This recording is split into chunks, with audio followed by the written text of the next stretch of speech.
Hey babies, hey babies, hey babies, hey babies. Hi everyone. Hi everyone.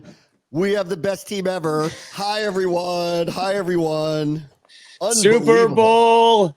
All right. I can't do it. I can't do it. But I did end up with the tempered during the broadcast. Do we have to start rethinking our expectations here? Because this is a bit much and it's hard to ignore, honestly. And I don't want to go Super Bowl. I'm not ready to book Emeralds yet for Super Bowl week. But honestly, tell me a team who's playing better than them in the NFL right now. Like, tell me one team who's playing better right now than them. There's no one playing better than them right now. And for the people that I like to say that don't know ball, are saying that, oh, they haven't played anybody, whatever. I would just say, look at the scores. I don't care if you're playing bad teams or teams that aren't supposed to be good. They're killing them now. Like, that's what's happening right now, right in front of our eyes. They're not just beating teams, they're beating them handedly. Jaden Daniels didn't play the fourth quarter yesterday. That was ridiculous. Yeah. Name that one again. The last time with 12 minutes to go, we're pulling the quarterback because the other team can't come back. Like,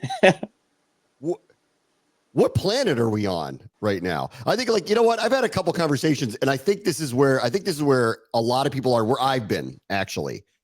This is clearly a new normal. Like, this is clearly a new normal. But everyone can't believe it. Like, and I think, when it happens once or twice, like Cincinnati, where you go, all right, that was amazing. And then they do it in Arizona and you go, all right, I like, okay, like now I'm believing. It's just hard to believe because it's been so long that we've seen our team like this. And then after this one, let's see. Myles Garrett doesn't make the stat sheet, which is unbelievable in itself. They boat race a team where their offense couldn't really do anything for a quarter. Still had 24 points on the board. I just, at this point, honestly, who's playing better than them? And it's, God, I wish this was happening in December or January because I think it'd be completely different. We got a long way to go. But I do think that it's worth having a conversation. Should we change our expectations? And I'll just tell you where mine were. I just want to see them competitive, building the culture they're talking about, Jaden looking the part, and hopefully playing meaningful games in December where, who knows, maybe they make the wild card. Not anymore. Like, not anymore. I mean, I don't know how you could sit here after the last 3 weeks and think that that's the ceiling for them any longer. And I think, I don't want to be the one putting expectations on it, but after what I've seen the last few weeks, this is the new normal. Maybe not by these scores, because that's unusual to win the way they've won, especially the last couple of weeks.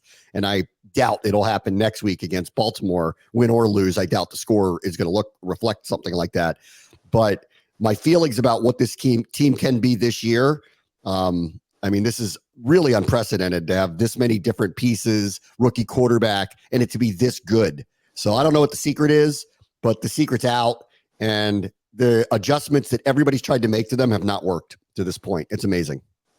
I think that's the point I'll harp on there real quick is no one has figured out how to stop this offense yet, which is they also rushed again yesterday for 200 yards between everyone on the ground. They're running the ball better than anyone in the league. There's probably a correlation of why the offense is running so well.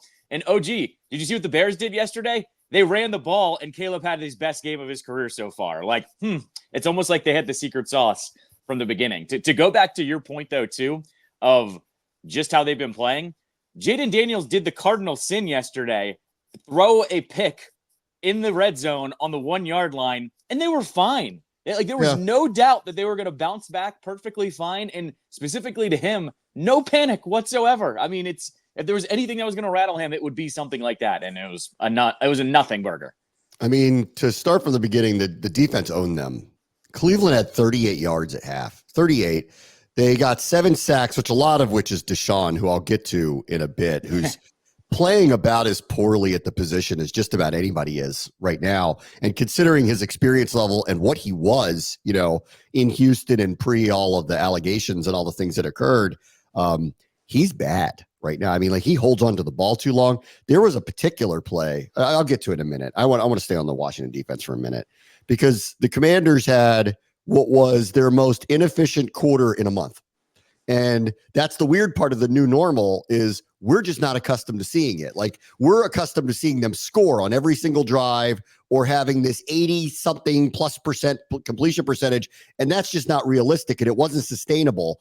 And I remember going in, yesterday going, this is a way better defense that they faced over the last couple of weeks. And just historically, it's just not going to stay the same. And then Noah Brown was out and B-Rob was banged up. And I'm like, all right, let's see now. Okay. They're missing a couple of key pieces or they're missing a couple of people they can't rely on. And oh, by the way, they're playing what it should be by the end of the year if they stay motivated, top 10 defense. So let's see what happens here. And they go 3 and out, -9 yards.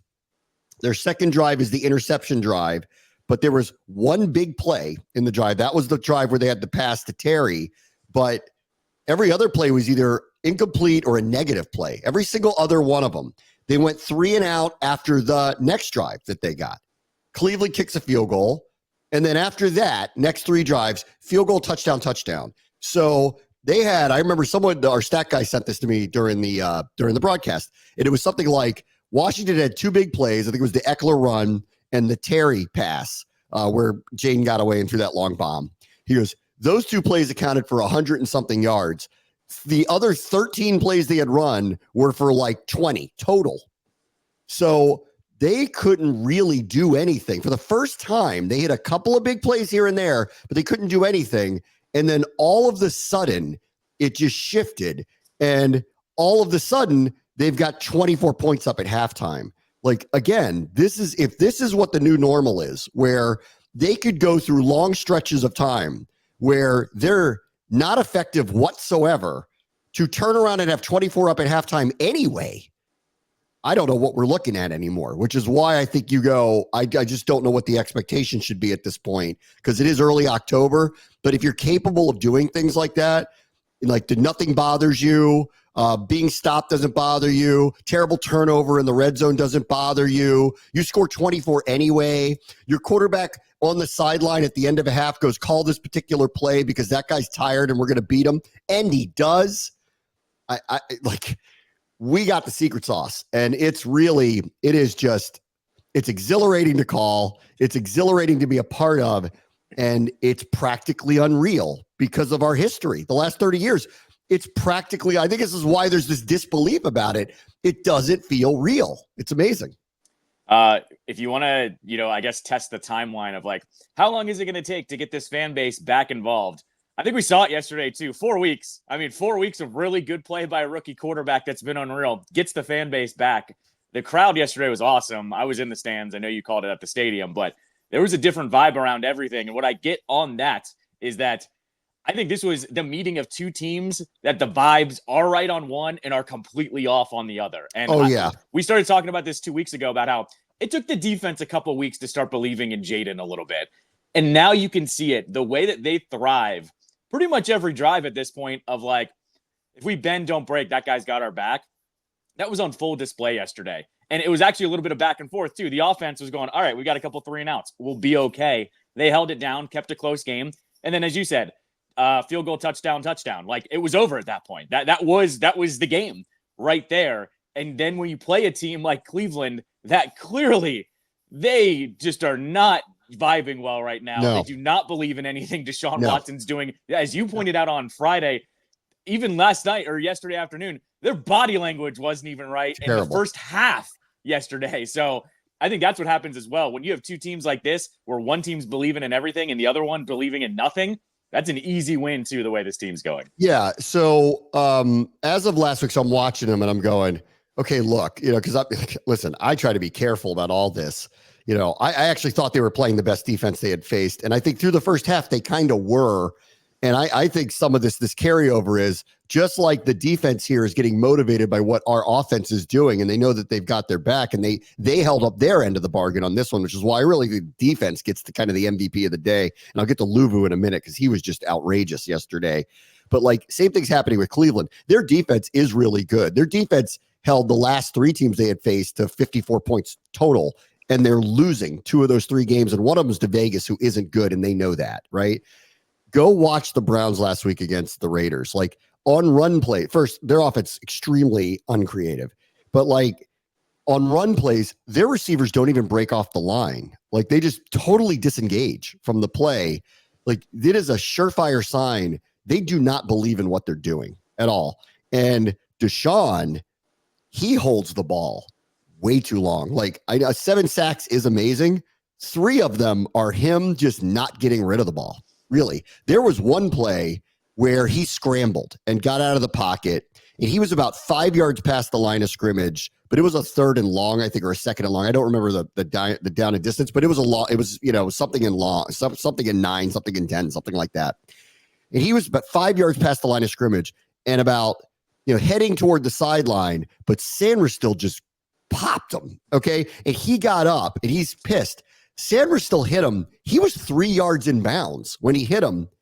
And it was as if he didn't know where he was on the field, because he started pump faking like he was going to throw the ball, but he was 5 yards past the line of scrimmage, 3 yards in bounds, and is angry that somebody hit him.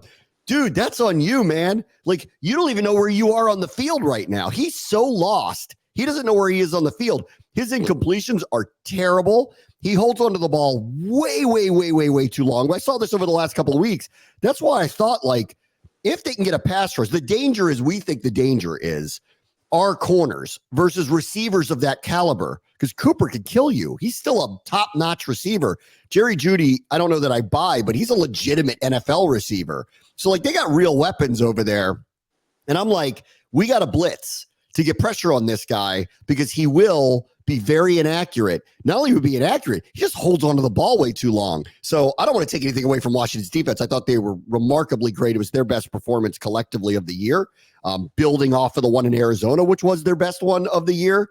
But Watson is playing horribly right now. And I know Stefanski said he's not going to bench him, and that's their problem, and I'd rather stay talking about us. But he's a big part of what happened yesterday. He is playing the quarterback position as bad as anybody in the league right now.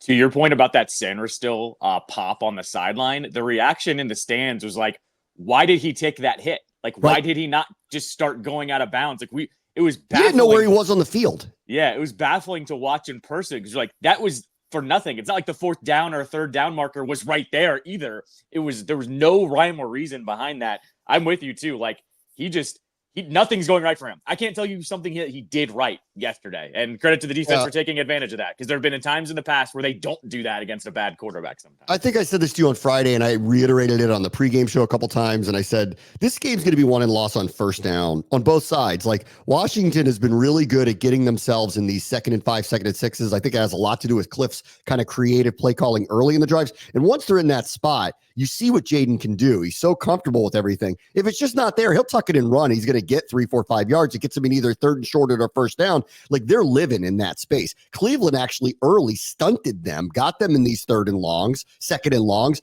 and you saw they couldn't actually do much with the ball outside of the occasional escape the pocket really big play. Like, there was rare occurrence. Once things settled in, things started going their way, things changed. But you saw that with Cleveland. The first play of the game, they ran like a waggle, and I even commented, I go, that's the first time I've seen them do something like that, because they're very, very like straightforward. We're going to run the ball right up the middle, or they just try to do a little dump off, and like, they're not fooling anybody with what they're doing. They're behind the sticks constantly. And then Watson, with aforementioned all the ways that he's not playing the position very well, not handling pressure very well, taking way too long to make a decision, taking too many sacks, like, you've got him at that point. So this is a little bit on Stefanski, in my opinion, like, because they reverted back to this where they were constantly on first down, just giving the ball to Ford or Foreman, just right up the middle, maybe getting a yard or two. They're behind the sticks every single time. You got to help this guy out, because 2nd and 3rd and long for him right now, he can't overcome it. In fact, makes the types of plays where you're like, he's a turnover waiting to happen. So that's a little bit on them. Last week they were talking. So that's why I thought the whole time, I'm like, this is all about first down. If Cleveland does to form what they've been doing, they're going to be in 2nd and 9 the whole day, and forget it with the way he's playing. Meantime, okay, this guy's the best. All right, Frankie Luvu. Holy cow. He is every bit as advertised. I'll tell you, I think I've told this before, but like I called my friends at Carolina after, we signed him. I always call around after we sign people from other teams. And I talked to 3 different people who either work for or cover that team, and they go, we have no idea why we didn't re-sign this guy. Like the Chin one, they said to me, listen, he's been injured a lot. So like, we get it. Like we think he's a really good player, but we get it. Like why they didn't re-sign him because he's just been injured so much. Luvu, they were like, this guy's the heartbeat of the locker room. He's like, you won't believe how hard he plays. Like we have no idea what they didn't like about him. And like the funniest one was one person who goes, their GM's a former linebacker, which is the weirdest part of the whole thing to not want this guy on the team. And the last 2 weeks and specifically yesterday, like when you have a team that's kind of down in the dumps like the Browns, a guy like that murders them. Like where he's just playing at a level that they're not even capable of at the moment. And he was everywhere and was amazing. I hope he gets NFC Defensive Player of the Week because I think he deserves it. 2 sacks, fumble recovery, the tackles for losses. He literally wrecked a game yesterday. He was outstanding. No, he was the standout yesterday, period, on the defense. And not to mention, he's starting to go crazy with these locker room Haka chants as well. I heard that one yesterday, like right after the game. This guy's turning into one of the fan favorites. You're right. Get your 4 jerseys at this point. And no, he was the one that I think we're waiting for someone to shine on defense. Like, yes, Duran and John can flash, but like we've had this discussion before. How much can 2 defensive linemen really impact your game? It's just not a realistic expectation in today's NFL. This is the guy, though, now that I look at and go, oh, that's the guy that is the go-to now. When they need a clutch play or something on defense, yes, he's the guy that you need to stare at now because he was awesome yesterday. He was all over the place. He was. All right, back to offense for a minute. Shout out Brad. Everybody eats here. This is the other part of this where I go, I don't know, like, if we should be changing our expectations for what they're going to do this year because the ball goes where it belongs to go, and it doesn't matter who the person is that's in the space that's supposed to get it. There are no favorites here, and it seems that everybody's cool with that. Like for a couple of weeks, we didn't figure out Terry. We've now figured out Terry. Like De'Ami Brown, we interviewed him after the game for the postgame show, and he admitted, he goes, I've had to talk to God about getting opportunities, over the last, recently and over the last couple of years. He's this guy who we look at all the time and we go, he's got this opportunity. He's got the type of speed. He can make the plays down the field. He's just never given the right amount of opportunities. The second Noah Brown was out yesterday, I thought, I'm like, this guy's going to get a shot, and it's against real corners. And they called his number because they saw a good matchup and thought, and Brown said, he goes, the guy who was covering me was tired and I knew it. And I told Jaden that. And Jaden tells Clifton, they play this game of telephone, and Cliff goes, all right, fine, call it. They did. Touchdown, 41-yard touchdown. But by the way, longest of Jaden's career yesterday. It's everybody, everywhere, all the time. Eckler comes in. McNichols comes in. They don't care. Who's the number 2 receiver? They said, we don't care. They're all number 2 receivers. Turns out they're right about that one. Doesn't matter who it is. 4th down plays. He's throwing the ball to Luke McCaffrey. They went for 2 4th downs again. One was like a 4th and 4. Like a 4th and 4 with an easy field goal opportunity. And nope, we're just going to go for these things. It's stunning. It really is. It's just, it's so not what they've been for such a long time. It's hard to kind of wrap your head around it because there are no favorites. Everybody's making plays. It's a different person every single week that's popping up. Jeremy McNichols has scored 3 touchdowns in 2 weeks. He had 1 in his career. De'Ami Brown's wondering if he's ever going to play. Ask for his number to gets called. He does. 41-yard touchdown. Jaden's playing Superman all the time, even when he's not perfect. He's not perfect this week, but they win going away again. They score the most points against this defense, and this defense has given up all year. They've scored over 30 3 straight weeks for the first time in forever. I could read the crazy stats again if you want, like not since this and not since that and not. This is unbelievable. This is the all-time joyride. I've never seen any team flip around like this. I guess maybe I'd like to talk to people in Houston. Did they feel this way early with Stroud? But I don't think it was like this. Like I really don't. Where you're literally asking the question: is this the best team in the NFL right now? Houston doesn't even really get to say this though. Houston's usually in the playoffs though. Like they make the playoffs fairly often in that division. So I don't even think it's the same feeling as it is here, where it's just been so bad so long here. Whereas there, they make the playoffs all the time because that division is so weak and they had a really good defense for the longest time. As far as this goes here though, like I think I had just come to this conclusion yesterday sitting in the stands. Like if we were on Punk'd, this is how Punk'd would be. Like, oh yeah, your football team is this good. And then like Ashton Kutcher's going to come out and be like, no, none of this is true. Like that's how it feels right now. Like things are going so well. It feels like it's an actual joke about how well things are going right now. And once again, we haven't even mentioned it yet. Jaden didn't have his best game, but he had like two cartoonish dodges where two different plays. A guy is running at him unprotected and he just steps out of the way and runs up the field. Like those are the cartoonish ones that I can't handle because I'm like, you can see it happening in real time. You're like, he's going to dodge that guy. And he does. And the guy like falls over in the backfield. I mean, it's ridiculous what they're doing. Here's this week's ridiculous things that have been said. Jaden Daniels is the first player in NFL history to have 1,000 passing yards and 250 rushing yards in their first 5 career games. Washington has recorded 3 rushing touchdowns in 3 consecutive games for the first time in franchise history. Washington is the second team in NFL history to have at least 3 rushing touchdowns in 4 of their first 5 games, joining the 1954 San Francisco 49ers. Washington is the first team since 1970 to score 150-plus points in their first 5 games while starting a rookie quarterback.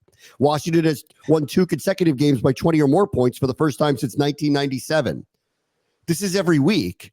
Like, I make fun of it every week. It should be a bit. I'm going to go tell the Commanders, it should be a bit. Here's today's ridiculous historical stats because it's every week since World War II, since 1991, since 1998, since this, since that. Here are things that only the 1973 Bills did. Here's the only thing that the 1954 49ers did.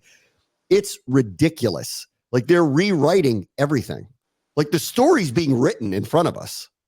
It's, what is this? The New Testament? What is going on here? Like, they're literally rewriting everything in real time. And I keep thinking this can't continue. Like, historically, this is a movie.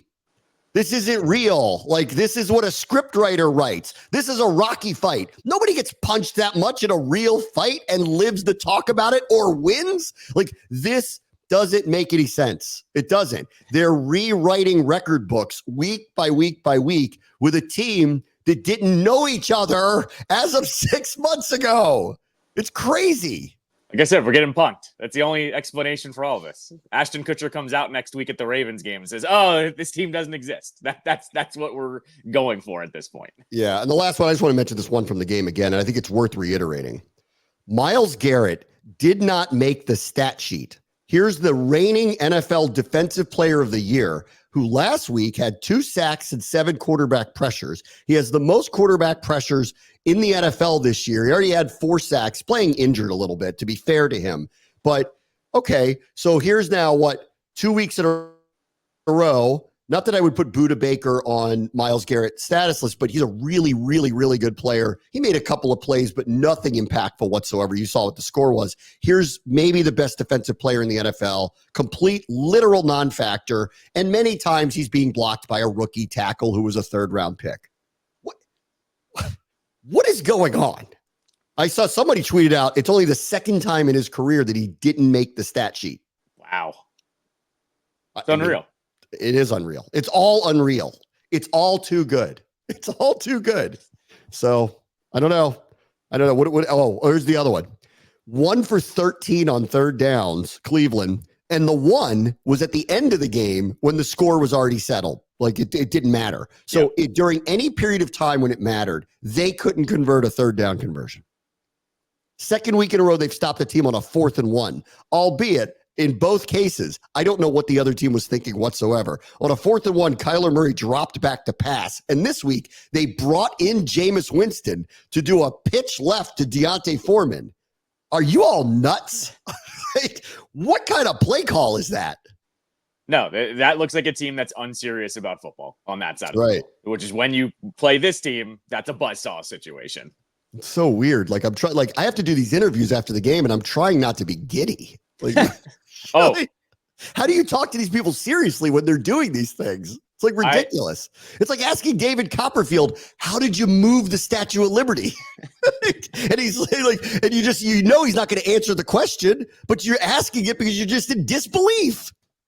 I should have taken video of how the fan base was acting after the game yesterday. Yeah. I was in a whole different world walking out of that stadium yesterday. I think it's everybody. No one knows how to act right now. No, nobody knows how to act. Nobody knows how to act. Everybody just wants to take their clothes off and streak around the city. Like nobody knows what to do. Borderline, that was what was happening yesterday. I mean, it was ridiculous. Do you know how many autographs I signed yesterday, Callow? And I'm not kidding.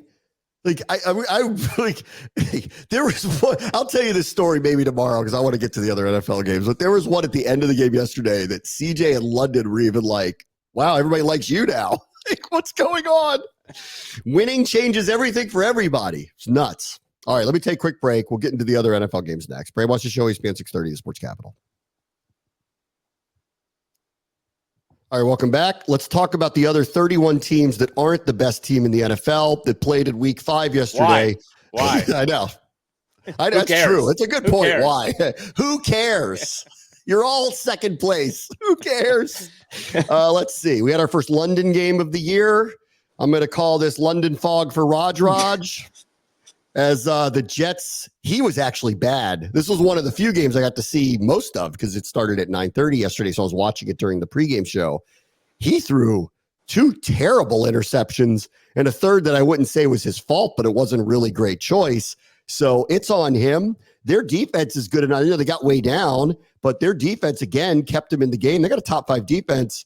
All right, Raj, I did hear after the game, at least he took responsibility and said something to the effect of that's not up to my standard and I can't do that. But he looked the part of a 40-year-old who was making some bad decisions on an offense that should be better than it is, but it's not.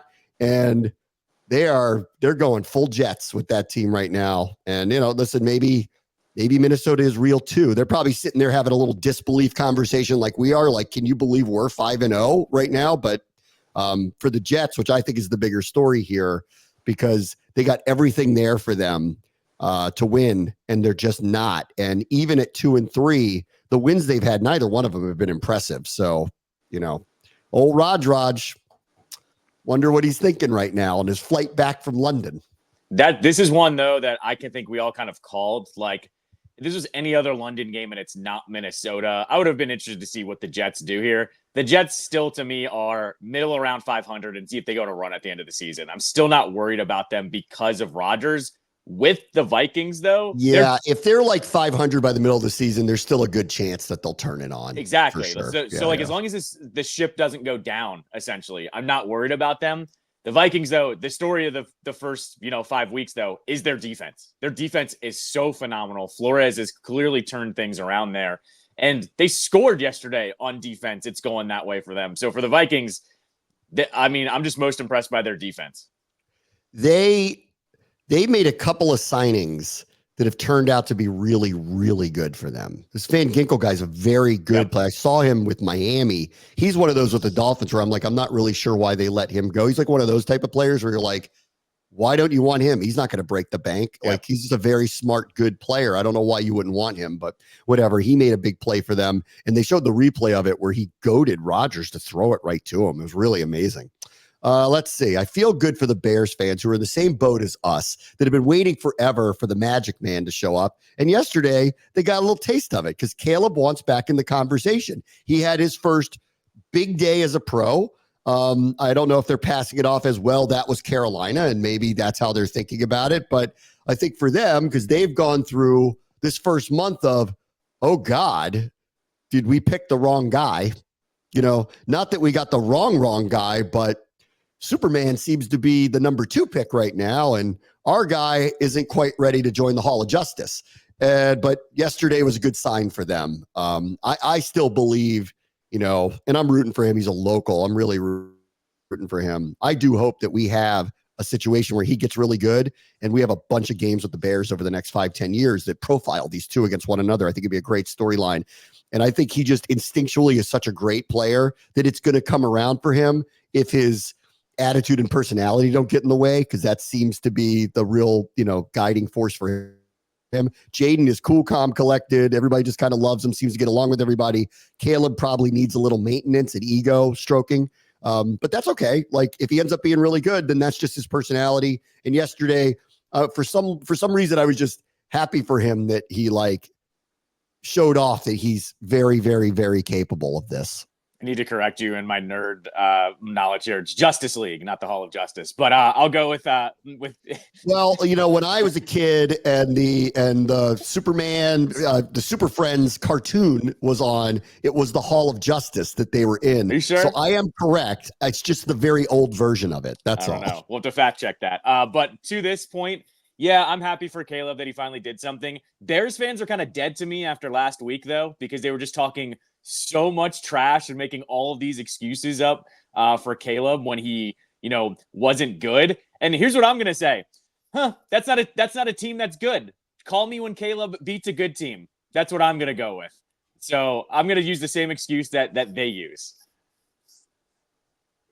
From Wikipedia, hold please. Hold please. I'm going to show you this. Yes. Here you go. This is Wikipedia. Has got from the comics. This is the Hall of Justice, and I know you can kind of barely see it, but that is the headquarters of the Super Friends. So while I might be old, I don't have dementia yet, and I'm aware that the Hall of Justice exists. I know in your little world that the Hall of Justice doesn't exist, but the OGs know. So I'm right. Okay, fine. Okay. Fine. All right. Okay. Let's see. What else? Oh, how about Joe Burrow saying we're not of championship caliber? So I'll get to this later this week. I think Washington is playing in this new normal, their first, what we would call big game this weekend, because they're taking on the Ravens. It's going to be total show me game. And, this is one of those where they go, here's two teams that are probably going to be playing late in January because surprise, surprise, that's who we are these days. We already had one, what I called a big game. I just don't think we knew what we knew about the team, and they did what they did on Monday night. It kind of started it all. That play to Terry, I think, is going to go down as the beginning, like the literal beginning of the moments that we're going to have. For the Bengals, I remember going into it going, if you can't stop the run and you can't really run the ball, how good are you really? And Joe Burrow tried everything in his bag of tricks to keep his team alive. And I think what he's acknowledging without saying it out loud is their defense isn't good enough. I mean, how does he throw for 330 against the Ravens, 5 touchdowns at home, and they lose? It's a little on your... It wasn't even just that, too. Their overtime field goal attempt. Did you see what happened there? Instead of trying to... They got very conservative for a very long field goal, albeit that kicker's really good.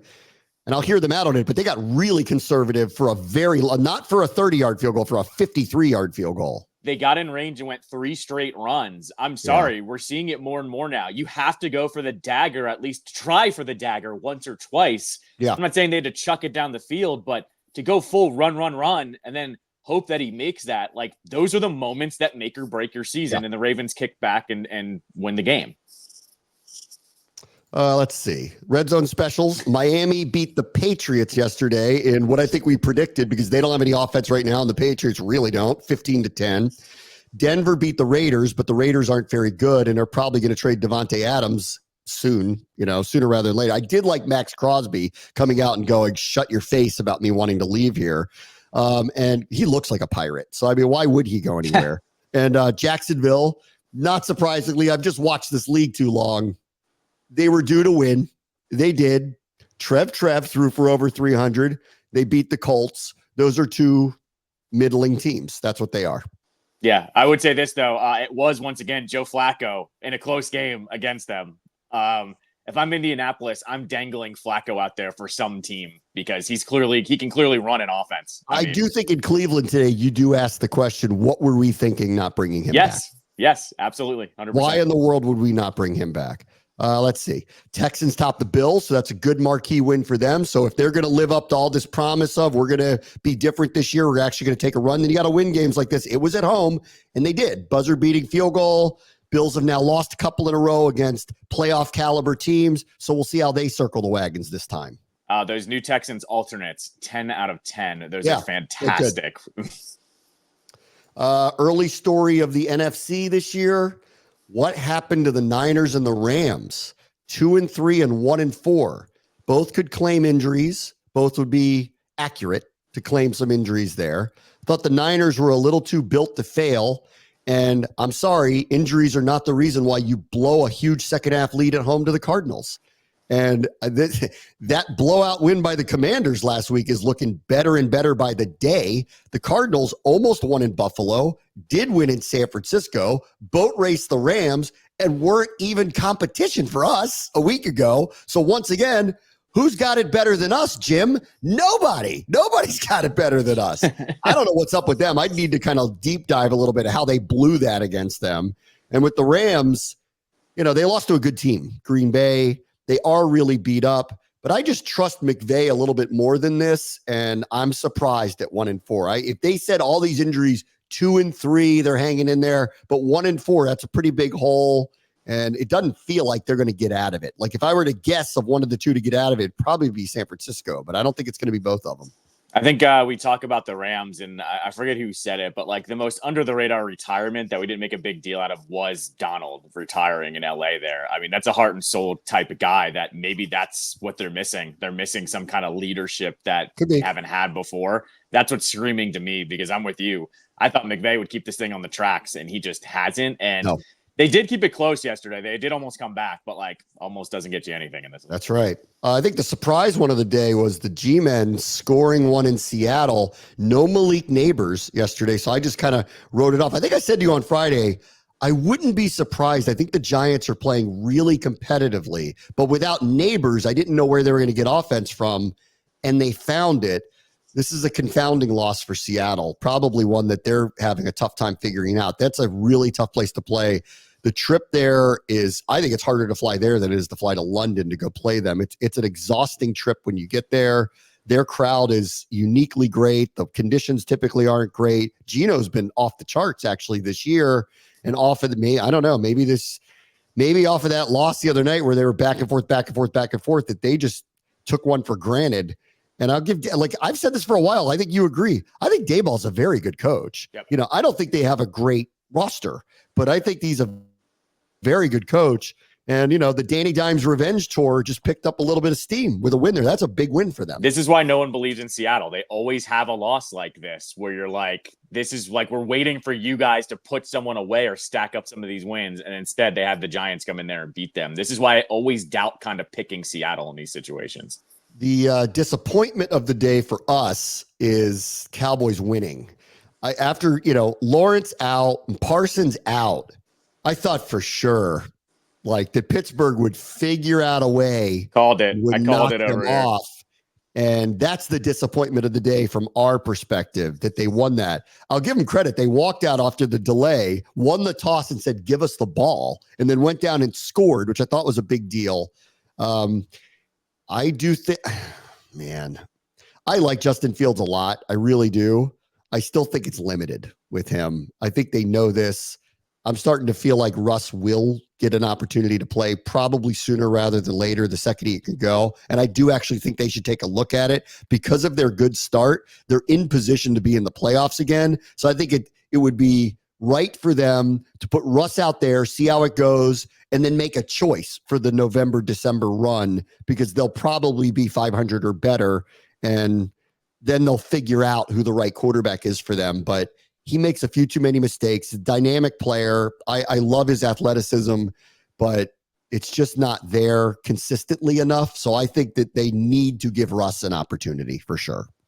I called this one from a mile away. I knew this game would be close, and give me Dallas to come back and try to win a game at the end over Pittsburgh. Like, I'm not saying Dallas is amazing at that, but as you just said, Justin Fields can't lead a comeback to win a game, essentially. As soon as I saw it was close last night, I knew Dallas was going to win this. I called this from a mile away, so I'm not surprised. I was hoping we'd catch them and they'd get another loss, it would give a little more separation for the Commanders and give them a little bit more of a pad, to like work with as we kind of go through the season. But oh well. And I'll give McCarthy credit. I mean, that's a lot of people missing to go win on the road in bad conditions under very unusual circumstances with that storm last night. Like, I'll give him credit. Credit where credit is due. Laugh at them all you want, Stephen A. That was a gutty win by them last night to go win up there. It says a lot about them and how they're coached. All right, we'll be right back. Bram wants to show ESPN 630, the Sports Capital.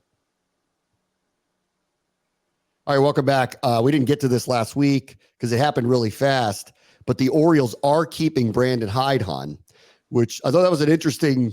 They didn't even let that fester for like a minute. They had a very disappointing summer. They had a very disappointing ousting from the playoffs very quickly again. Their vibes and juju were like the Cleveland Browns throughout the entire summer. They just couldn't get out of their own way. I think they're too talented for what they've put out there. And I think it was an opportunity lost. And there's 8 million reasons why. And I'm not sitting there blaming the manager, but something's actually got to change if you want change. So I thought I was kind of looking at him going, deserves it or not, I have a funny feeling that they're going to feel like they have to do something different here, but they've chosen not to. And maybe, maybe he's just really, really, really well liked and they don't believe it's his fault. Or maybe the owner is saying, I just got here and I don't want to do anything that looks like I'm impatient. I don't know. We'll see. To me, this just screamed that Mike Elias pins this one on the players more than he does on the manager. And he probably feels he can make a change there instead of, changing a manager that has been really good. And Brandon Hyde, you got to remember, did win Manager of the Year last year. So it's not like he's, hasn't won the awards and all that. I would say this, though. This always screams to me in hockey when a guy doesn't get fired. It does mean you could just fire him mid-season next year. Like, that always screams to me a fail-safe emergency button that if things start going real sideways next year, you can get rid of him for whoever, I guess you would want to, and then hope that you change the tide again. Okay. Well, then this move also says to me that if they don't do something profound in the winter, like get a veteran, spend some money, maybe flip a couple of these precious prospects that you have, then I actually don't know what your plan is to rectify this. So this reads to me like that is what's going to happen because they have to symbolically do something here. Like you have to go pay for a player to come in here, a veteran to come in here. As you put it, you're Jason Worth. Like they got to go get somebody in here. And I do think they need to move a couple of these prospects. I think part of this also might be there is a logjam of too many players. Everybody wants to know what their role is. Nobody wants to sit there and go, when am I going to get my chance? Clear it up. Clear the runway, guys. Clear it up. You have all these good players. Make trades. Get veterans in at spots that you feel weak, but clarify this. And let's find out who your guys are moving forward. I appreciate all the talent collection, but there might be part of this that's going on where everyone's going, like, what is, like we're playing Squid Game. Like who's staying here and who's not, The other part of this is who's good right now on your roster. So I would start looking at those positions in your minor leagues of you don't know what some of those guys are. Trade them while you don't know what they are because people are going to give you more for them. Start looking at it like that. There are certain positions that are set here. Jackson Holliday's got a position. Gunnar Henderson, Adley Rushman. Like there are some of them that it's like there are the untouchables. Let's talk about the other people. I want to mention my crew, the Spirit, who did lose to Orlando, who is yet to lose a match this season, which is unbelievable. They're 3 matches away from going undefeated in a regular season, and they're going to win the Shield because they've moved 10 points out of Washington with only 3 matches left. I think they must have already secured it, right? They've already secured it. They actually did an on-field celebration after the game yesterday. Yeah. So, they did. Yep. So Washington was missing 6 of their top 11 players. So this is not a surprise that they actually lost. And all of a sudden, they're tied for second in the league, and Kansas City's only 1 point back, and they're unhealthy right now. So the worst they're going to be is 4th. So they're in the playoffs. They're going to be in the top 4, and they're going to have a home match for sure. But like where in that top 4 is now very much in question. So I don't know. You can't rush people back, and they're being very careful about it. And I saw a quote from their coach last week who said, we're not rushing Trinity Rodman back until she's ready, which reads to me like they're going to wait as long as possible because they're in the playoffs. So they're going to wait as long as possible. But, this is skidding in a way that I think was a little surprising because of health. But hopefully they'll get healthy soon and get back to the form that they were in pre all of these injuries the last few weeks. If it makes you feel a little bit better, Trinity Rodman isn't hurting so bad that she was at the watch party last night down at Navy Yard. So, Okay. No, she was at least out and about interacting with the fans. So hopefully that's a good sign too, that she's not hurting. I'd like to see a rematch with Orlando with all of their players. With the deck. Yep. And then let's see, because that match means kind of nothing to me. Like they've had too many people out. And it was on the road, so whatever. All right, last thing. We got Chiefs and Saints tonight, playa. If I trusted the Saints more, I would full on pick an upset here, if you even call it an upset, because the Chiefs have kind of barely won every game that they played. And I know New Orleans can score with them, but they're not trustworthy. They're not trustworthy against good teams. So this is a toss-up to me.